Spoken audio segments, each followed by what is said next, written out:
more than a decade ago. Unfortunately, the Drew Peterson case turned into something of a circus. It's what I wanted. I just wanted to ensure that he didn't get out. He's still my dad. I still love him. But basically everything you knew, we were wrong. We trust those within our law enforcement to both protect and serve, but what happens when they don't? Join us as we have a look at 10 corrupt cops gone crazy after getting life sentences. Number 1. Daniel Holtzclaw. In a courtroom drama that could only be rivaled by a Hollywood thriller, the disgraced ex-Oklahoma City police officer Daniel Holtzclaw found himself on the wrong side of justice as he was handed a staggering 263-year prison sentence. It was a sentence that would send shockwaves across the nation, and it marked the culmination of a harrowing tale of corruption and abuse that scarred the lives of countless African-American women. Holtzclaw's fall from grace began with a series of calculated and heinous actions targeting vulnerable women from one of Oklahoma City's most poor neighborhoods. His modus operandi was disturbing as it was twisted. He preyed upon women with criminal records, assuming their past would silence any potential outcry.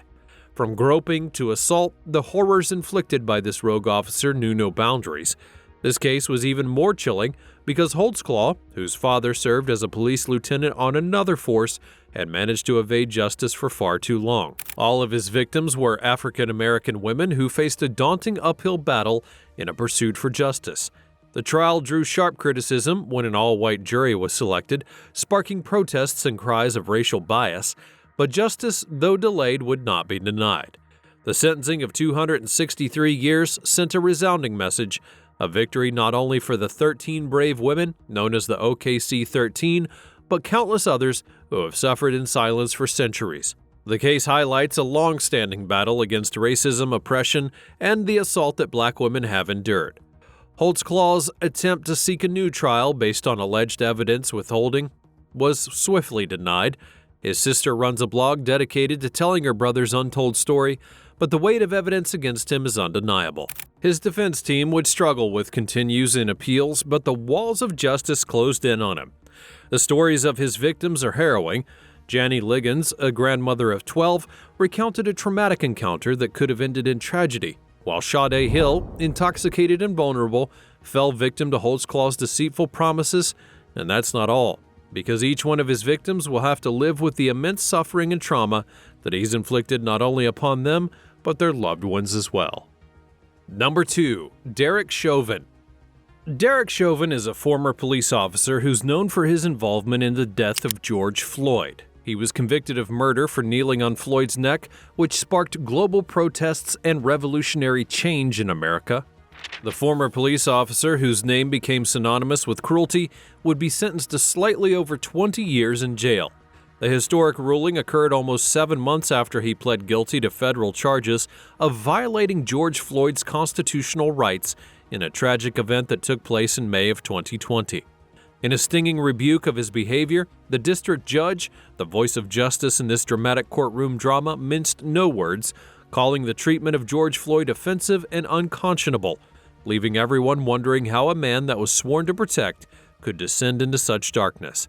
Prosecutors, wielding the sword of justice, demanded a 25-year sentence, highlighting Chauvin's abuse of authority and cold-hearted actions. On the other hand, the defense pled for a more lenient 20-year sentence, arguing that Chauvin had shown remorse and accepted the responsibility for his actions. In a surprising twist, the gavel finally fell, decreeing a 21-year prison term with a slight reduction for time served. This decision would add another layer of complexity to his 22.5-year sentence for his state-level convictions that were related to George Floyd's demise. It ensured that he'll spend decades behind bars. Chauvin transformed from a defiant denier to a convicted felon who was willing to admit his guilt. The courtroom held its breath as he briefly addressed the Floyd family, offering vague well wishes but failing to muster an apology. George Floyd's brother, who had endured sleepless nights since that fateful day, passionately called for the maximum sentence, declaring that his family had received a life sentence of their own. Justice has to be served. Those officers, they have to be convicted. The emotional courtroom echoed with voices of the past as John Pope, The young man whose encounter with Chauvin in 2017 had forever altered his life shared his harrowing experience. Chauvin's mother painted a different picture of her son, describing him as a caring man, while emphasizing the importance of forgiveness and unity. The actions that day, filmed on many cameras, would spark worldwide rallies against institutional racism and police brutality. As we reflect on this historic sentencing, Minneapolis Attorney General Keith Ellison's remarks ring true. It is another step toward justice, a message that no one, not even those in uniform, are above the law. Number 3. Joe Ferrari. In a jaw-dropping twist of fate, the former high-rolling Thai police chief, once known as Joe Ferrari for his impressive collection of luxury vehicles, has plunged into infamy. This tale of corruption, brutality, and national outrage shocked the nation. The dramatic downfall began in August when a leaked video emerged, exposing him and his colleagues during a harrowing interrogation. They had callously wrapped plastic bags around the head of a 24-year-old suspect, a scene that would ultimately lead to the man's tragic demise. Thailand was outraged, and the nation's anger was obvious. Fortunately, justice was served in a Thai courtroom, and he was found guilty of murder by torture. The sentencing initially held a death penalty but was swiftly reduced to a lifetime behind bars.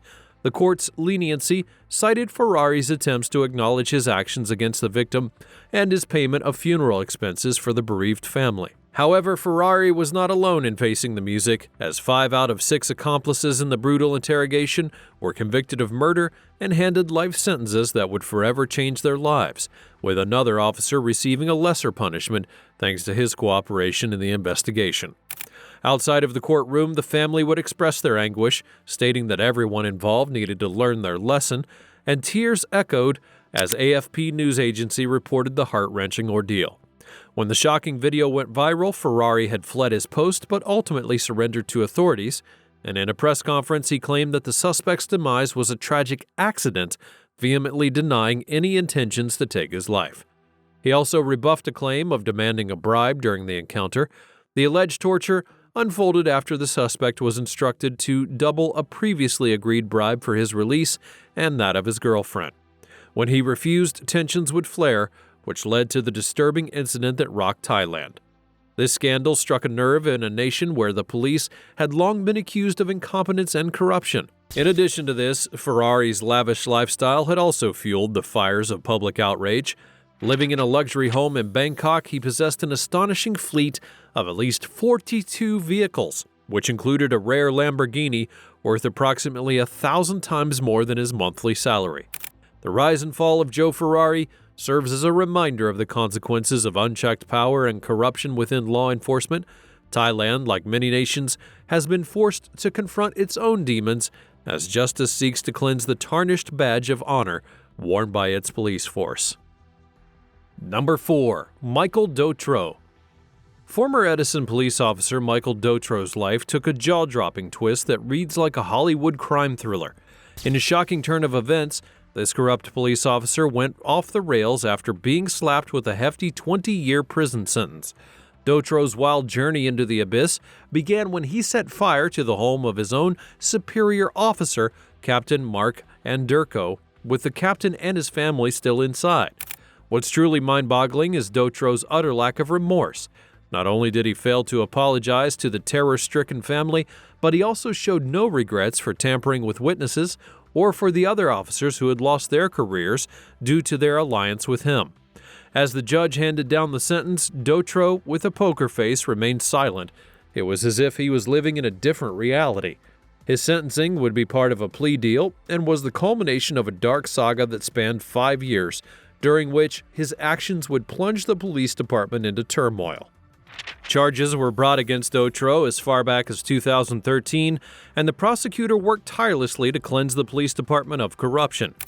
His commitment to upholding justice has seen corrupt officers removed and a renewed sense of integrity restored. With over 50 brand new officers hired in recent years and robust safeguards in place, the police department is now a beacon of hope. As the gavel fell on Dotro's sentencing, a chilling revelation would unfold. His own wife Alicia had labeled him a manipulative monster. She expressed her desires to see him taken away in handcuffs, yearning for a brand new start. His attorney, Robert Norton, reluctantly accepted the plea bargain, hinting at the painful ordeal that his family had endured. But Dotro's litany of crimes was just too much to bear for those who once knew him as a different person. His dark chapter included horrific crimes like arson, attempted murder, and official misconduct, witness tampering, and more. He had betrayed the oath that he took as a police officer, turning his back on the community that he'd sworn to protect. Prosecutor Russell Curley aptly described his wrath as something out of the Old Testament, a relentless thirst for vengeance. Dotro's extensive history with the criminal justice system started long before he joined the police force and raised questions about his true nature. Being convicted on over 40 counts, it was concluded that there was no rehabilitation in sight for Dotro. An unwavering determination would spread across, warning Dotro that if he dared to offend again, the law would catch up with him once more. Number 5. Zachary Wester. Former Jackson County Sheriff's Deputy Zachary Wester, once a guardian of justice, is now heading behind bars for a roller coaster ride of 12 years. The courtroom drama unfolded as this corrupt police officer faced the music for a slew of shocking charges, leaving everyone dumbfounded. The young officer, who was only 28 years old, found himself in the hot seat, sentenced to 12.5 years in prison. He would be brought on charges and felonies like racketeering, official misconduct, evidence fabrication, and false imprisonment, along with misdemeanors like possession of a controlled substance, drug paraphernalia, and perjury. Wester was the talk of the town, with a whopping 67 charges that were hanging over his head. However, a twist in the plot saw most of them vanishing into thin air after a weeks-long trial in Florida's 14th Judicial Circuit. Wester, in a bid to make the narcotics squad, had been accused of planting drugs in vehicles of innocent motorists during routine traffic stops in 2017 and 2018. The prosecution was not ready to allow him to get off easy, though. Prosecutor Tom Williams demanded a 15-year sentence compared to the statutory guidelines. Williams would argue that Wester's misdeeds did not only end with planting evidence, his lies also led to innocent people being convicted under the same courthouse roof where he would later be found guilty.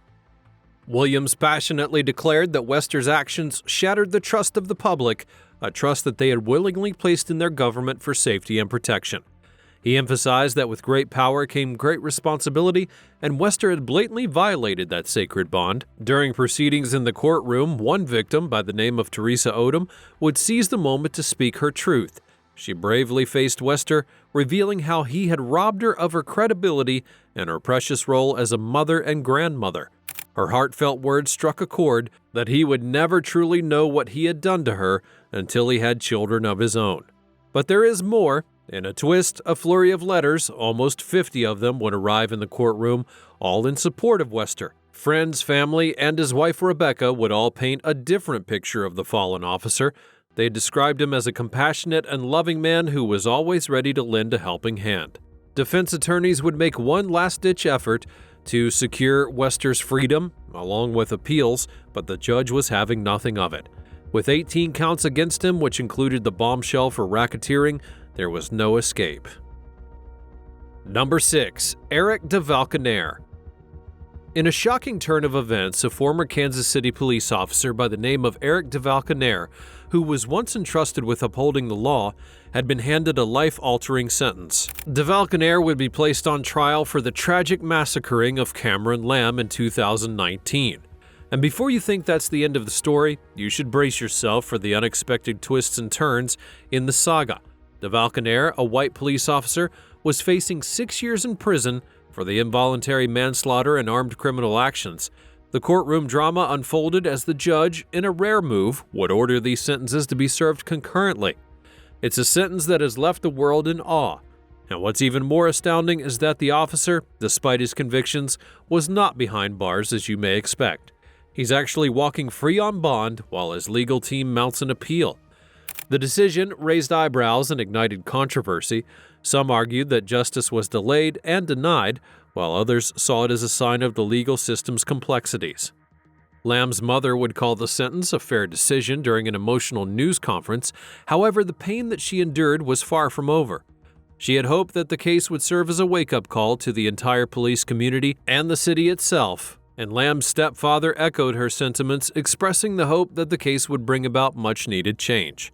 DeValconaire had the audacity to seek freedom while appealing his conviction, and the judge actually granted it. The judge stated that he didn't view incarceration as necessary during the appeals process. It was a move that left many questioning the system's integrity. The case, which began with the tragic shooting of Cameron Lamb in December of 2019, sent shockwaves throughout the community. DeValconaire and his partner had responded to a seemingly routine traffic incident, but the situation quickly spiraled out of control. The officers, who were dressed in plain clothing and brandishing weapons, entered a backyard without a warrant. The fatal shots were fired as Lamb was slowly backing his pickup truck into his garage. The officers claimed that they saw a threat, but conflicting accounts and evidence would cast doubt on their actions. Lamb's partner testified that Lamb had his hands on the steering wheel, fingers spread apart, and that there was no gun in sight. Moreover, medical records would show that Lamb had limited use of his left hand due to a pre-existing injury. Number 7. Roger Rogerson. An 82-year-old former police officer, once hailed as a hero, is now confined to a prison in Australia. That officer is none other than Roger Rogerson, Australia's most corrupt cop, who recently celebrated his 82nd birthday in prison. But there is a twist in this real-life crime saga. He's not giving up on life on the outside of those walls just yet. Rogerson, who would be sentenced to life in prison alongside fellow former detective Glenn McNamara for the murder of 20-year-old Jamie Gow in May of 2014, is making one last-ditch effort to escape his life sentence. This is not your typical plot line. It's a roller coaster of corruption, murder, and a dash of dark humor. Rogerson's journey into infamy began long before Gow's tragic demise, with corruption claims dating back to the 1980s. And the past does have a way of catching up with the future, and in 2016, Rogerson and McNamara would be found guilty of a crime described as extensive in its planning, brutal in its execution, and callous in its aftermath by Justice Jeffrey Ballou. They were sentenced to life, and it seemed as though it would be the end of the road for Rogerson. However, just when you thought it was over, he pulled a surprise move. He applied to the High Court of Australia for an appeal. His conviction shed light on the need for accountability in law enforcement and the consequence of abusing one's position, and serves as a reminder that justice should be blind, and those who break the law, regardless of their background, have to face the consequences for their action. Number 8. Stephen Mitchell. In a stunning turn of events, a former police officer sentenced to 2 life terms for heinous crimes against vulnerable women during his duty has been released from prison after only 7 years. The judge's ominous warning at the time of sentencing that this corrupt cop may never see freedom again has now been proven wrong. PC Stephen Mitchell, infamous for his reign of terror that victimized as many as 30 women, was described as a manipulative narcissist by those who had suffered at his hands. Psychiatric evaluations deemed him to be a high risk to women, suggesting that he should remain behind bars indefinitely. However, the parole board made a shocking decision to clear his release and allow him to return to his family home in Glasgow. The case is reminiscent of the John Warby scandal, where the black cab criminal was granted freedom after only 9 years in prison, despite having assaulted more than 100 women. Mitchell's release raised serious concerns about the justice system and the protection of casualty. Exclusive photos capture Mitchell appearing fresh-faced and healthy, enjoying the sunshine outside of his parents' home as he embarks on a return to normal life. However, one of his terrified victims, who has to remain anonymous, expressed outrage at the decision, asserting that it was wrong that he could get on with his life when he ruined so many others. His crimes that were committed against women that he encountered while on duty at a police station in Newcastle, where he preyed upon the vulnerable, which included addicts, shoplifters, and even disabled teenagers, misusing his position of authority to carry out horrific actions. Many of his sufferers were driven to the brink of despair as he used police records to stalk them relentlessly. The sufferer who spoke out against Mitchell was initially arrested for shoplifting and became the target of his manipulation. She described him as evil and a narcissist who believed that the world revolved around him, and expressed shock at his early release, stating that it was never expected, especially considering the gravity of his offenses. Mitchell's release raised concerns amongst activists and campaigners who advocated for the rights and protection of sufferers of assault. Rachel Chris, co-director at the End Roughness Against Women Coalition, would point out that the judge had previously deemed Mitchell a danger to women, and that his crimes had showcased his willingness to exploit vulnerabilities. Mitchell faced a violation and assault trial in 1991, which was dropped after only 1 day in court. His crimes took 7 years to come to light, and he would be fired in 2007 for engaging in intimate activity with a suspect. In 2011, he would receive 2 life sentences for assaulting 16 women, but detectives believe there were at least 14 more victims whose cases were not strong enough for prosecution. The trial judge had labeled him a ruthless, passionate predator and warned that his release would only be considered if it was safe and in the public interest. His release follows the controversy surrounding John Warby's release, which a judge of the High Court had blocked. Campaigners argue that Mitchell's release betrays the sufferers and defies justice and logic. Number 9. Darnell Garcia. Once a martial arts sensation, a Hollywood actor, and a respected DEA agent, Darnell Garcia's life took a wild and unexpected turn that would rival any Hollywood blockbuster. This incredible story begins in the streets of New York, where Garcia was born, and unfolds in the sunny landscapes of California, where he grew up with dreams as big as the Hollywood sign. Garcia's early years were far from a smooth ride. He was known in his neighborhood for his car racing antics, which even got him expelled from the Manuel Arts High School. However, fate had a twist in store for him. His gymnastic skills would catch the eye of the Washington High coach, who offered him a spot on the team, allowing him to graduate and earn his high school diploma.